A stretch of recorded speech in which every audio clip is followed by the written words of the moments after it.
12 gündə niyə bərbi getmədi? Deyim, müdiriyyət elədi. Deyim, ağa müdür, müdiriyyət elədi, müdiriyyət elə bərbi getməsin. Şəhərdə bir məntəqədə 5 daha su gedir. 5 daha su gedir. Mərdum kimə gəldin desin? Kimə geçsin bu sözü desin? Hangi müdürə desin? Və bu lisanələr arqad əzizləriniz. Yazın da abi.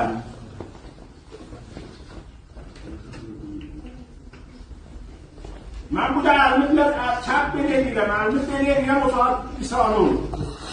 Bir nəfər geçsin soruşsun, məsul ustandan şəhərindən, desin ki, bu su niyə gedir, bu qaydı niyə bitiyor razı? Bəzi de saat 2'də bəzi gedir, bir de saat 12'də bəzi gedir.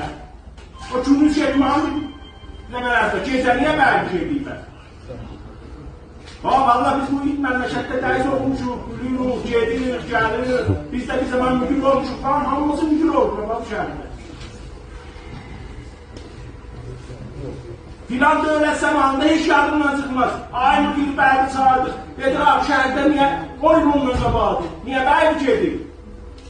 Filan ustanla da gedik, Tehran'da da gedik, Tehran əlimdədir. Deyəcəm, ustanın şəhəri məhsulsa. Tehran'da nə rəfti vardı bunun? Müdiriyyət eləcilər. Getdi bərabər çəkmədi. Adı ekrən ki, o 20 gün bəri çəkmədi. Deyim, abi, niyə bəri çəkmədi? Deyim, müdiriyyət elədi. Mən bilmirəm ki, müdiriyyət nəzirdir. Bir zamanda müdiriyyət olur, bir zamanda müdiriyyət